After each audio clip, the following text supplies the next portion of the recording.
'Twas the 6th of June in '44. I stood there on a foreign shore. I'd never been aboard before. I looked around, what did I see? White-faced young men, beached by cruel sea. They were alive the day before, but now no more. What price to pay to make us free? Many years have passed, yet still we pray for souls passed on from that D-Day.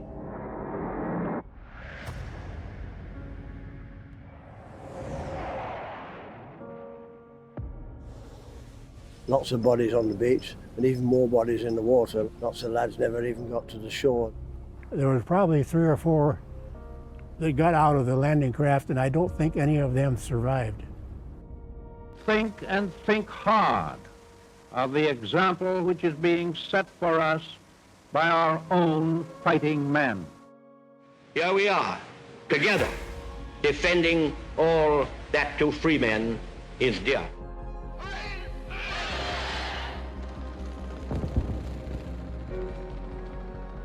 Bombs, rockets, guns. I was lucky.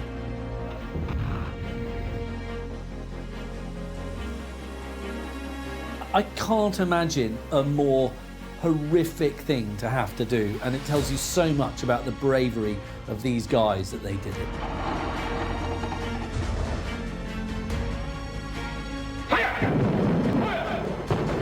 German guns, German bombs. If you survived, you were just bloody lucky.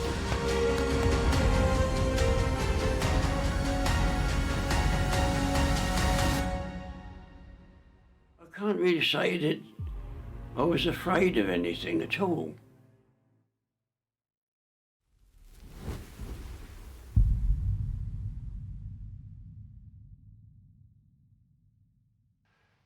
We knew where we were going because we had all that ammunition. So we knew that. We knew we were all going somewhere.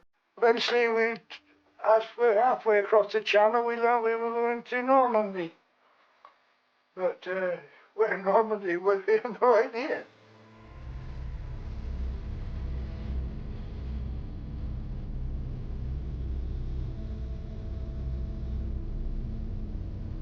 The 6th of June, 1944. A day etched in history.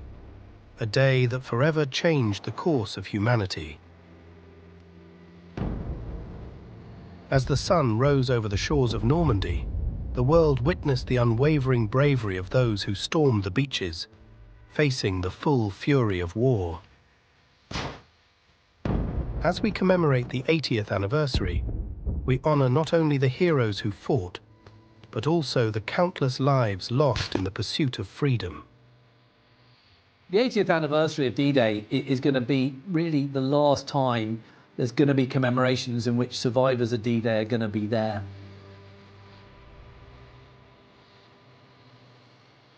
If you're 18 on D-Day, you're going to be 98 at the 80th anniversary.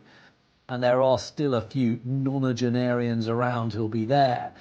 But ultimately, this is going to be a really, really big and important commemoration. For many, it was their first taste of combat, yet they marched forward with the hope of a better tomorrow. They were sons, brothers, husbands, and fathers. Ordinary men called upon to do extraordinary things. After D-Day, it took freedom another year to reach the Elbe. It took another 44 years to reach Warsaw and Prague and East Berlin. And now it has reached Kiev and Moscow and even beyond. I take it upon myself to express the immense debt of gratitude we owe to you all. I salute you and thank you on behalf of our whole nation. It's often said that the generation who fought the Second World War, the generation that were on D-Day, are regarded as the greatest generation, and I'm not going to disagree with that. They were the greatest generation.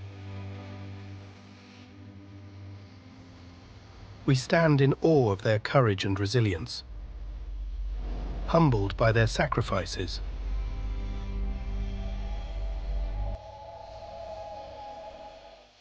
This is the story of D-Day.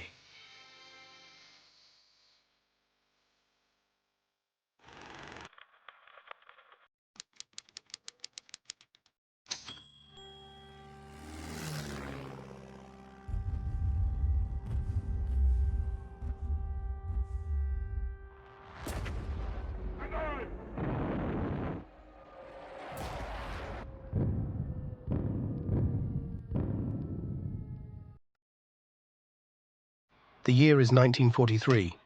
The tide of the war is turning. The enemy has surrendered in North Africa. The Red Army continues to slaughter German troops on the Eastern Front, retaining key cities such as Stalingrad and Kursk.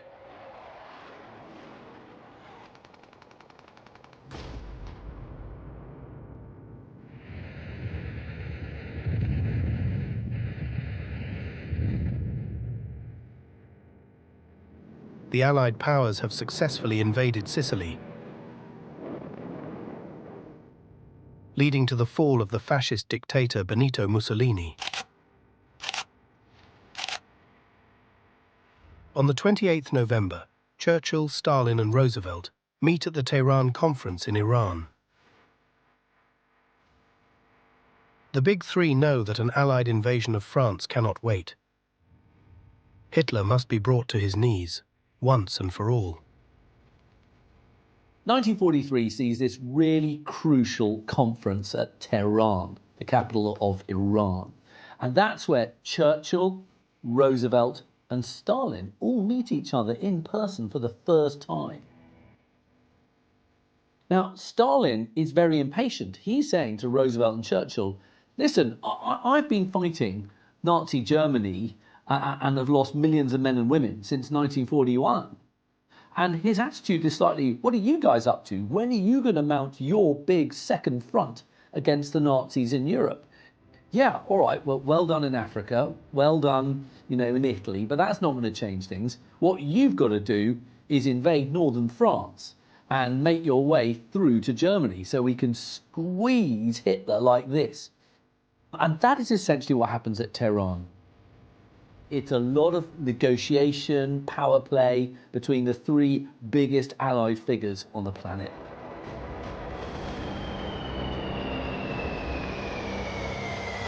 It will not be by German hands that the structure of Europe will be rebuilt.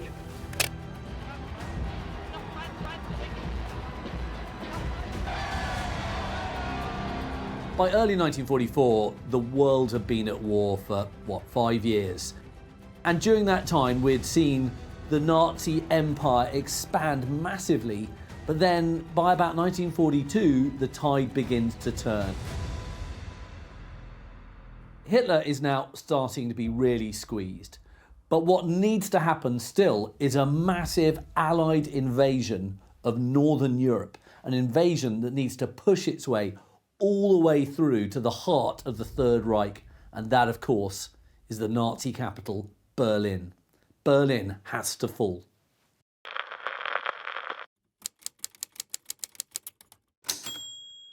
In the early months of 1944, Allied leaders embarked on a monumental endeavour, crafting blueprints for what would become the most colossal amphibious invasion in history.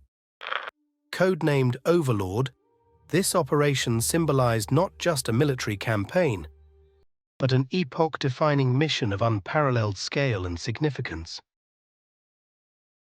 Known for his tact and diplomacy, General Dwight D. Eisenhower was appointed Supreme Commander of the Allied Expeditionary Forces and quickly got to work on finalising the operation.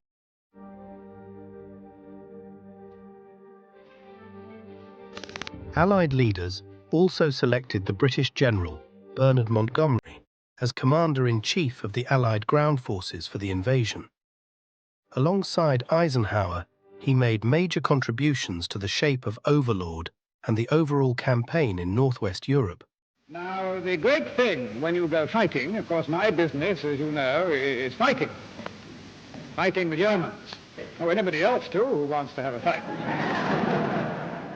General Eisenhower was a man who had started off the Second World War as a colonel. And by the time 1944 arrives, he's become the Supreme Commander of Allied forces in Europe. So he's an incredibly skillful, very able commander and draws an enormous amount of respect. Teamwork wins wars. I mean teamwork among nations, services, and men. After the US president and Churchill, he's probably the most important person in all the Allied forces. General Montgomery was a very successful, highly well-regarded British general. He had been a victor at El Alamein in North Africa. He was very much loved by his fighting troops. He was a bit of a controversial figure, though. He was considered quite vain, and many of his officers and his colleagues thought him a very divisive and very problematic figure. But nevertheless, he's going to have to work very closely with Eisenhower to make D-Day a success. By early June, the number of troops present in Britain reached more than 2 million Americans and 150,000 Canadians. Millions of supplies were shipped over, including more than 450,000 tons of ammunition. The Allied preparations for Operation Overlord were absolutely immense. You've got to imagine that the whole of southern England is basically turned into a kind of holding area for millions of troops, hundreds of thousands of vehicles, tanks, you name it, all the way along the seaboard. You've got landing craft, naval ships. I mean, this is truly the best part of an entire country basically being turned into a huge military base. The world had never seen anything like it, because this was going to be the biggest amphibious invasion ever carried out in the history of mankind. Vast preparations were being made. Huge quantities of material and supplies collected. Guns, half-tracks, bombs, ambulances. You've got to remember that going across the Atlantic during the Second World War was a really hazardous business, because under the waves you have all these packs of German U-boats, submarines, patrolling the waters, ready to torpedo any merchant ship full of all that lovely cargo at the drop of a hat. Getting those supplies to Britain is not an easy task.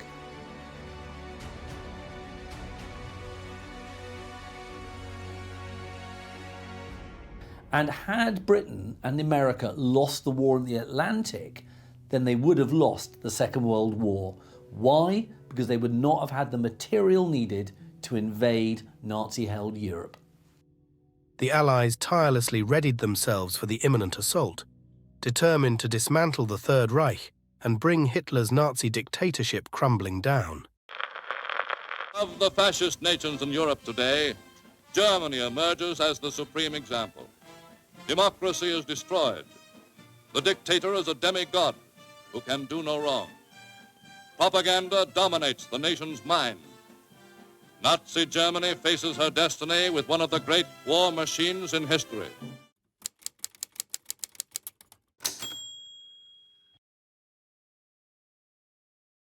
In the early 20th century, Adolf Hitler's ability to rally support among his people was unparalleled, earning him a place as one of history's most formidable dictators. Sie täuschen sich alle, die glauben, dass auch nur ein Riss in das Gefüge unserer einzigen Bewegung gekommen sei. Sie steht fest, so wie dieser Block hier. However, as the year 1944 dawned, the once unassailable power of the Führer began to waver.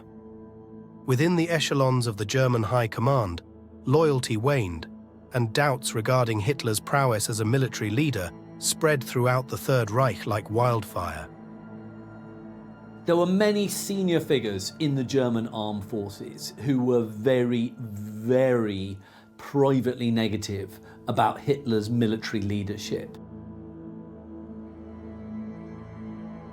Hitler saw himself as a kind of tactical and strategic genius. And he would look at maps of his generals and he would tell them what's what. But the generals, they knew that some of the things he was asking them to do were just futile and hopeless. So there's a lot of negativity buzzing around the German High Command. The Allied commanders knew that Hitler was seriously overstretched. He was fighting this kind of life and death struggle on the Russian front. He had lost in North Africa, he was fighting in Italy. There was a lot for Hitler to contend with.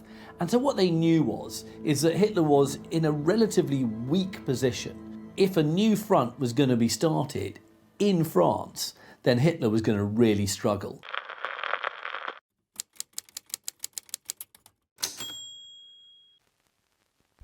After much deliberation, it was decided that the landings would take place on the long, sloping beaches of Normandy.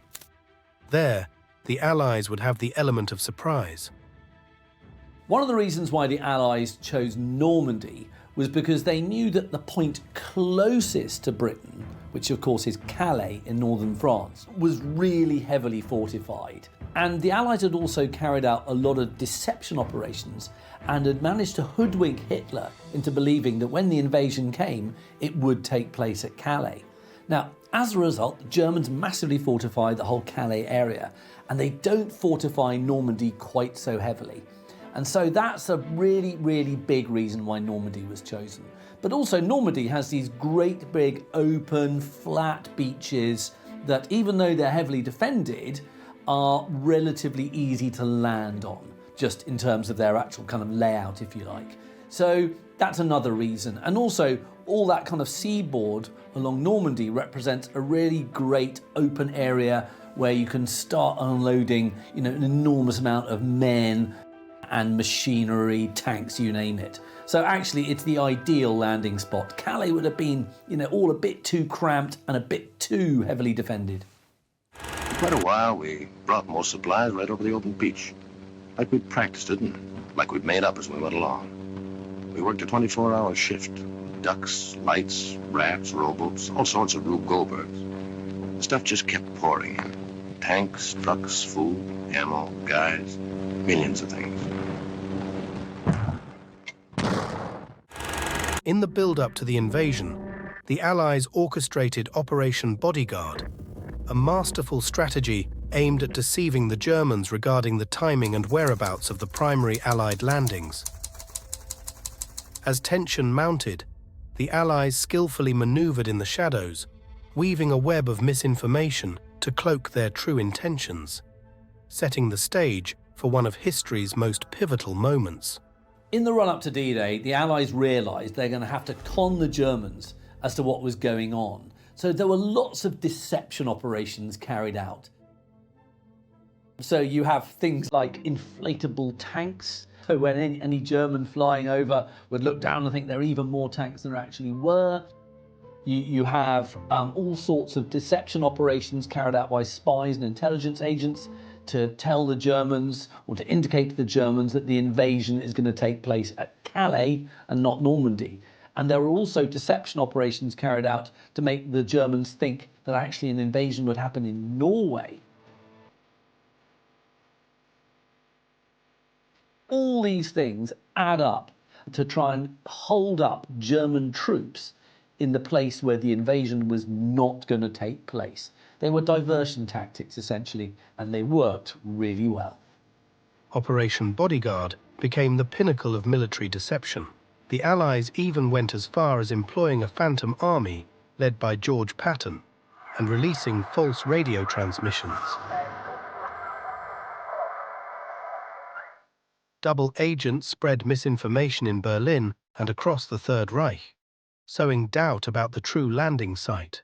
This strategic web of deceit paved the way for the invasion's remarkable triumph. We had certainly a most encouraging example here of what can be achieved by British and Americans working together, heart in hand.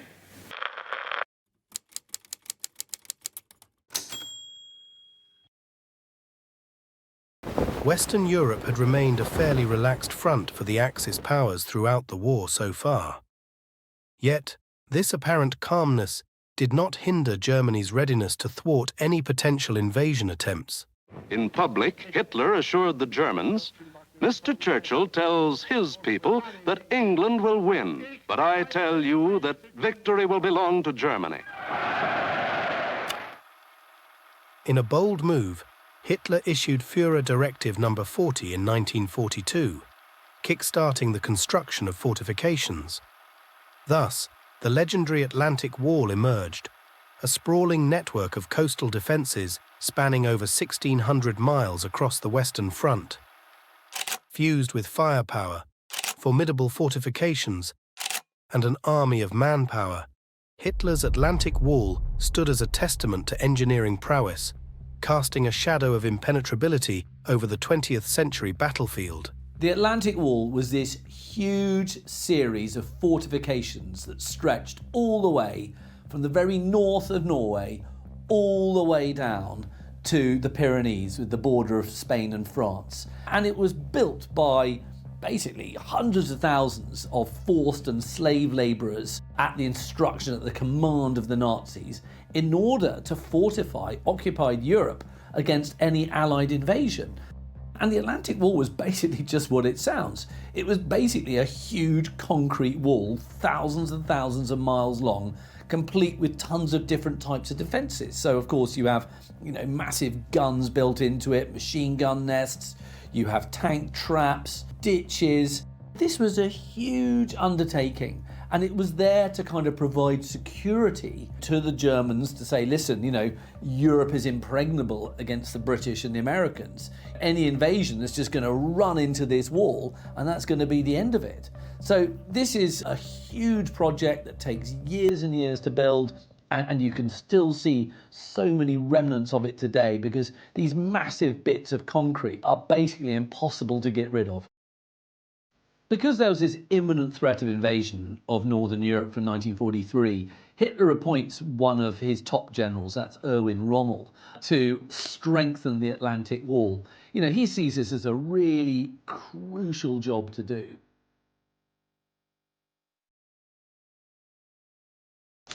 The whole thing is a complete network, an array, dizzying array of all sorts of defences. So it's not just a concrete wall, it's a lot more complicated than that. And I don't really think that you'd want to be a soldier coming up against it.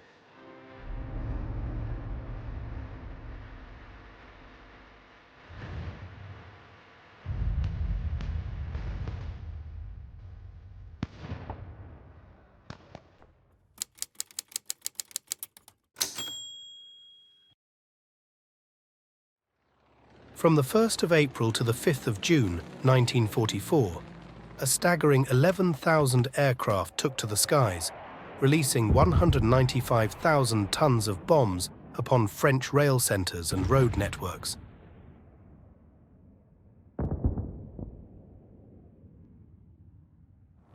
This relentless assault effectively cut off the invasion area from the rest of France. The valour and determination of the Allied Air Force set the stage for the triumph of the D-Day invasion, even before a single soldier set foot on the beach. In order to prepare for D-Day, the Allies mount this enormous bombing campaign of northern France. They want to take out as many facilities that are useful for the Germans as possible. So they're going to take out factories, they're going to take out bridges, they're going to take out, obviously German units if they possibly can. This is a way of basically giving the Germans a complete pasting before the invasion happens. But of course, what also happens, if you're bombing occupied France, you're also going to kill the locals, you're going to kill French people. And this is a really, really horrific and tragic side effect to this bombing campaign.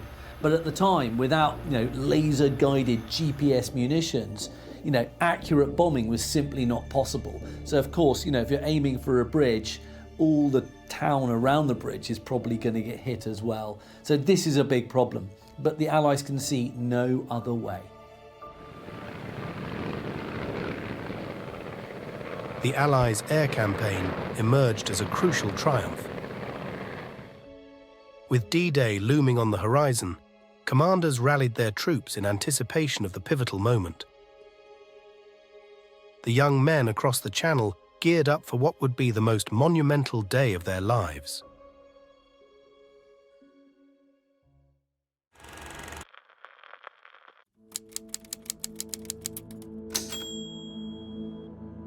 In the days beforehand, Allied commanders completed the last-minute arrangements for what would become the most extensive military operation in history. Awaiting the armada of ships and tanks were 5 Normandy beaches, Omaha and Utah for the Americans, Sword and Gold for the British, and Juno for the Canadians. However, fate had other ideas for the Allies. June 1944 took a turn for the worse as storm clouds blanketed the channel, throwing a wrench into Eisenhower's plans. The weather is the one thing that the Allied commanders can't control. And on the 5th of June, it is seriously stormy. They have to delay. But obviously, they can't just sit around for ages and ages and ages, because boats are going to run out of fuel, everyone's on standby, things have got to happen. But of course, Eisenhower knows that if he launches this invasion during a storm and he loses hundreds of thousands of men to the storm, then D-Day will fail. And if D-Day fails, that's going to change the course of the war, and with it, world history.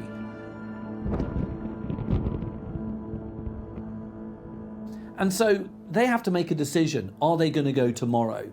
And it's up to this man called James Stagg, who's the chief meteorologist. And he's got an enormous decision to make, a recommendation of what he's going to do. He's got 3 separate teams, all giving him 3 separate forecasts. Remember, there is no long-range forecasting in 1944. There are no satellites. There are no computer models that you can draw on. You can only really accurately forecast up to 2 days ahead. After that, it's just pointless. Both Rommel and Hitler were convinced that the stormy weather would halt any Allied attacks.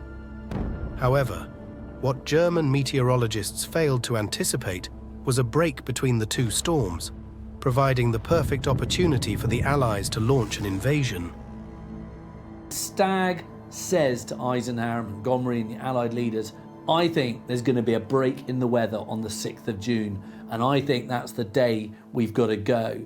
And Eisenhower looks at him and goes, I think you're right.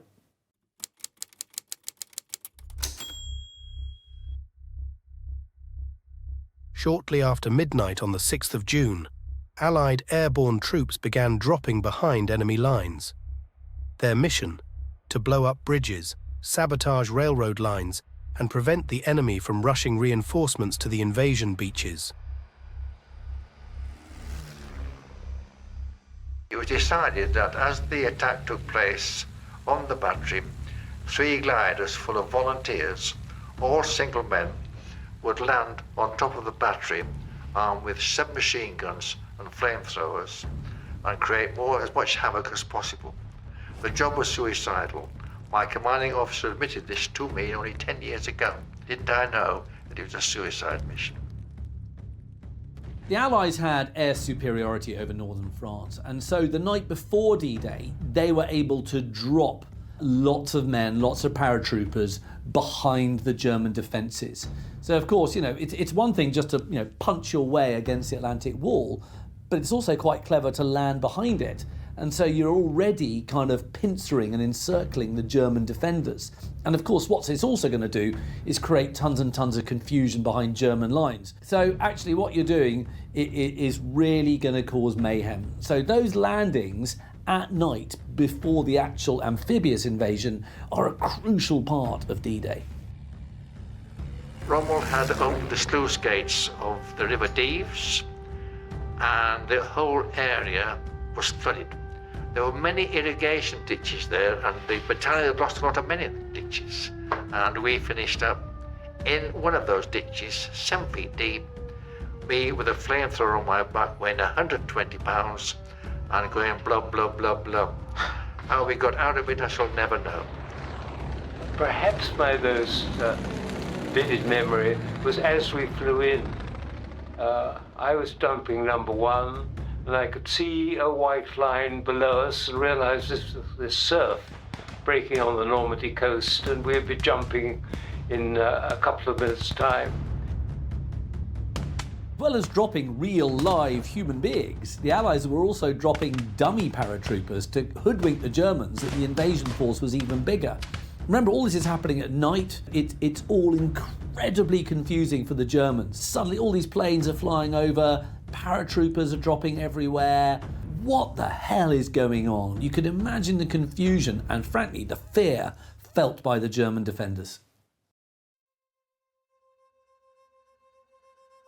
Soldiers, sailors, and airmen of the Allied Expeditionary Force, you are about to embark upon the great crusade toward which we have striven these many months. The eyes of the world are upon you. the hopes and prayers of liberty-loving people everywhere march with you. In company with our brave allies and brothers in arms on other fronts, you will bring about the destruction of the German war machine, the elimination of Nazi tyranny over the oppressed peoples of Europe, and security for ourselves in a free world. We will accept nothing less than full victory, and let us all beseech the blessing of Almighty God upon this great and noble undertaking.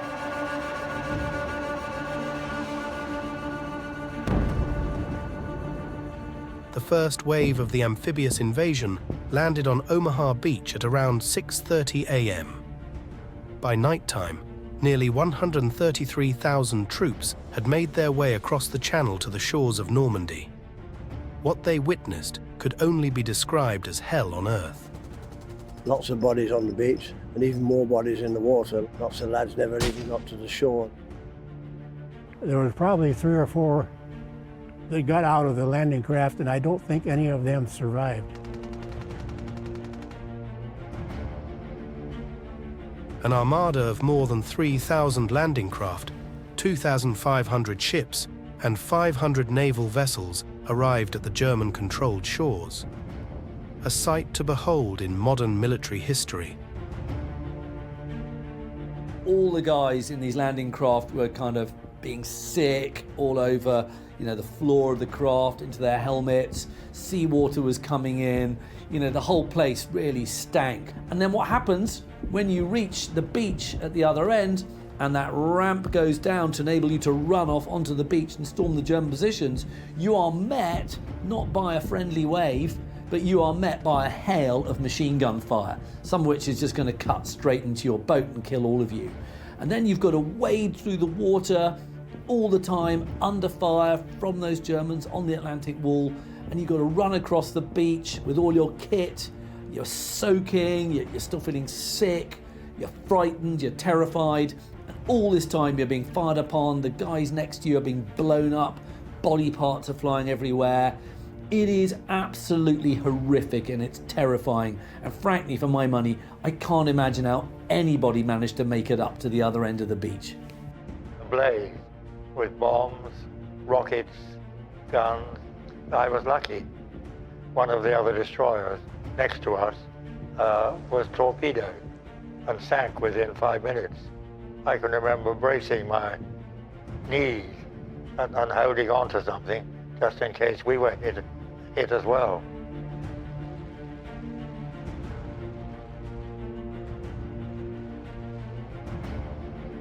Once landed, the troops across 5 beaches raced to take out the brutal German machine gun nests, concrete bunkers and pillboxes, all whilst avoiding millions of landmines and the continuous flow of bullets. The Germans proved unable to withstand the advancing Allies. Hitler and his high command had failed to impede the invasion. You need belief in your cause, in your leaders, in your training, and in the comrades around you. And above all, you need belief in yourself. And if you overlay all this with a thin veneer of arrogance, then you've got a first-class unit. The terror of it, and the sheer violence and noise and disorientation, and the fear, and how any of them managed to make it up to the fortifications to actually then begin to engage with the Germans, frankly, is a miracle. I'm amazed it wasn't more of a slaughter than it was. More than 4,400 soldiers perished on D-Day, with Omaha Beach being the bloodiest of the battles, a price worth paying in the eyes of the Allied command. Immediately, the business of evacuation begins. Worst wounds get first priority. Right back they go to the boats that landed them but a short time before. This is part of the plan. Where the LSTs are unable to come in close enough, the smaller craft are used to get the wounded to them. In their ignorance, the top of the German command were nowhere to be seen. One of the biggest problems that besets the Germans is inactivity at the very highest level. You have Rommel at his wife's birthday, and you have Adolf Hitler fast asleep. Hitler's one of these people who goes to bed very late and he gets up very late, and no one wakes him up. No one dares wake him up because they're not sure whether this is the big invasion or just some diversionary attack. Disagreements further arose over the positioning of the Germans' key panzer divisions.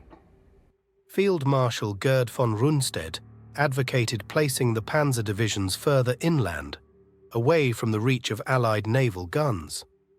However, Erwin Rommel opposed this strategy, arguing that Allied air superiority would render flanking attacks impossible, and insisted on positioning everything up front, including the panzers. He asserted that the invasion must be stopped within the first 24 hours, or not at all. Ultimately, the decision rested with the Führer. Hitler was always arguing with his generals. He wanted the panzer divisions near Calais, Rommel wanted them somewhere else. You know, there were constant disagreements going on between Hitler and the high command. And it's, you know, had the generals had their way, then it's possible that D-Day would have been a lot tougher for the Allies than it actually was. So one of the biggest helpers that the Allies actually have during D-Day is Adolf Hitler himself, because he always gets it wrong. What Hitler decides to do is to split the difference. It's basically a terrible act of indecision. Rather than commit all those divisions to Normandy to repel the invasion, he holds many of them back near Paris, and that's going to really help the Allies.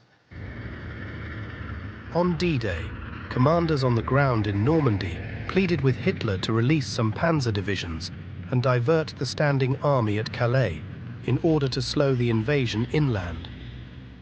It's only the insistence of his senior commanders that makes Hitler release these divisions. They're saying, look, we just got to have them. There's no good them just sitting all the way back there. You've got to move them. And Hitler eventually relents. It takes a lot to change his mind, but it works. The mistakes made by the German command opened the doors for the Allies. By the end of D-Day, the Allies' gamble had paid off. British, Canadian, and American units began making their way inland, fighting off the Germans from every angle. The young men had come this far. They were not going to give up now.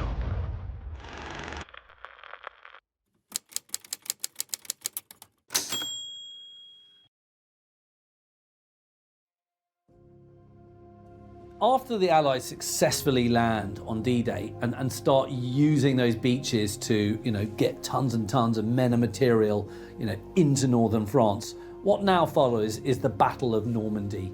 And that is a very, very attritional, tough battle.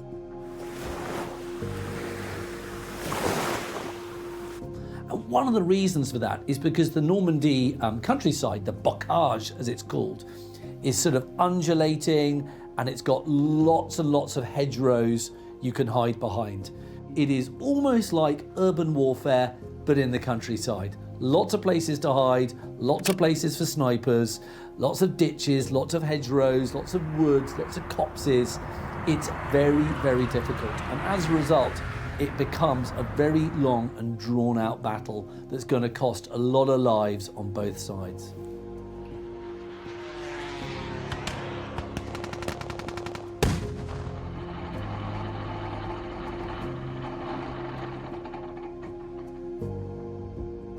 Canadian, British, and American units fought hard to take key cities and towns across the Normandy region.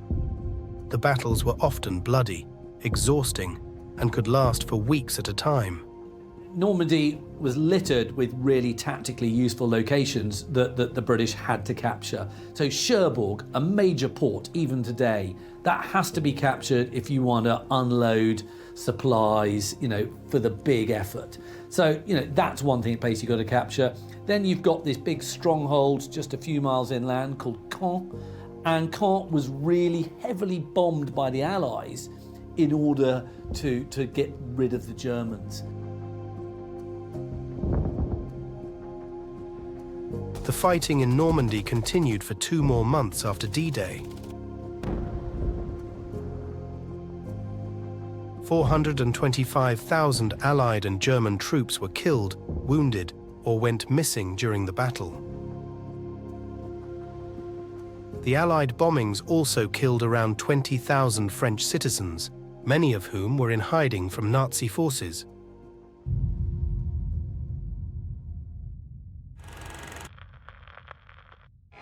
With 2 great amphibious landings, followed by one of the most powerful, most brilliantly executed military campaigns of history, the Allies round out their master plan for the liberation of France and the crushing of the German enemy in the West.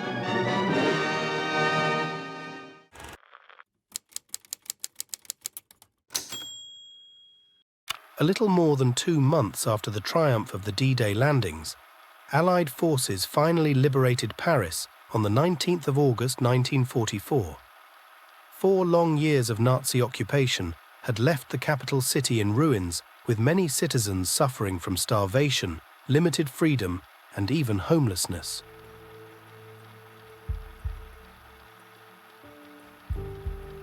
The liberation of Paris is, of course, an absolutely symbolic moment for the Allied invasion. Hitler had ordered the Germans there to basically destroy the city, to flatten it, rather than let it fall into Allied hands. But the German garrison there realises that as the Allies approach, they're not going to win, they're going to be encircled. What you might end up with is going to be a kind of siege, people are going to starve. And so, of course, when the Allies do go into Paris, and the Free French forces go into Paris, and General de Gaulle, the leader of the Free French, goes into Paris, this is a hugely symbolic moment. France had been humiliated by Hitler in 1940. You know, those images of Hitler posing near the Eiffel Tower, of course, represented utter capitulation. And so, for that swastika to come down off the Eiffel Tower and be replaced by the French tricolour was a hugely morale-boosting moment, and really showed that D-Day and the tide of war were going the way of the Allies. The liberation of Paris and numerous towns and cities throughout France signalled the culmination of the largest conflict in history.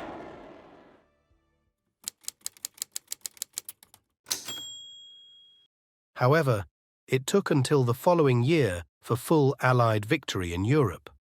Make no mistake, D-Day is a very, very big nail in the coffin for the Axis war effort. There is no way that Hitler can win the war now on 2 fronts. Ultimately, Hitler is now being squeezed in a massive, massive continental vice. He's got Stalin from the east, he's got the Americans and the British and other allies from the west. That is just going to be absolutely unstoppable. And so D-Day is one half of that unstoppable force. It is a massive moment. By April 1945, 3 million Soviet troops dealt brutal blows to the last traces of the German resistance, while the Western Allies moved across the Rhineland. With the Russians at the gates to Berlin, Adolf Hitler had nowhere to run, his power shrinking with every second that passed. On the 30th of April, he committed suicide in his bunker, as the city at the heart of his 1,000-year Reich burned to the ground and crumbled in ruins around him. The war in Europe ended forever on the 8th of May 1945. Adolf Hitler's tyrannical rule was finally over.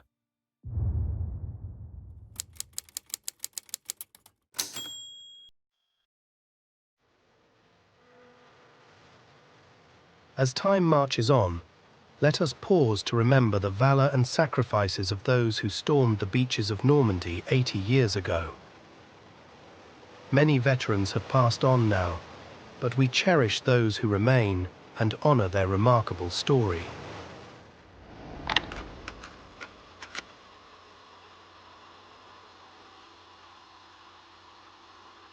D-Day is a pivotal moment in the Second World War, and as a result, it's a pivotal moment in world history.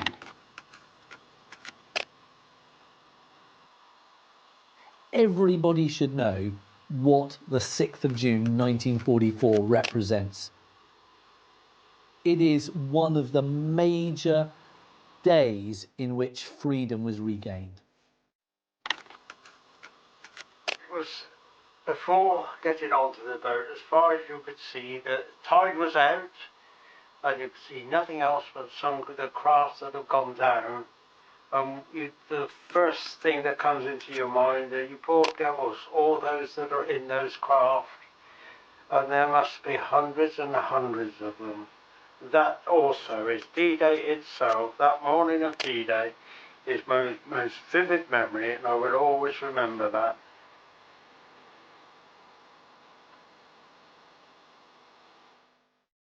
We treasure those who fought, and we really, really treasure those who died, who paid the ultimate price. Ultimately, war and being in a war is the worst lottery you can be involved in. You know, it's ultimately about luck. And those who died were just horrifically unlucky, and we have to remember them.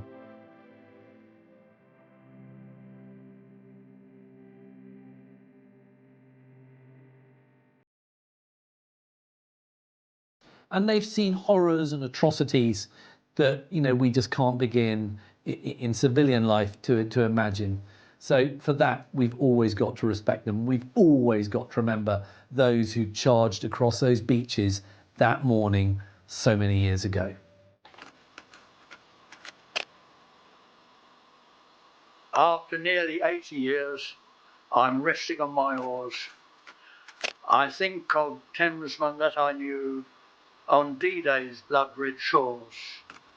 For me, it's been a privilege to work with such good men, and if I had the option, I'd do it all again.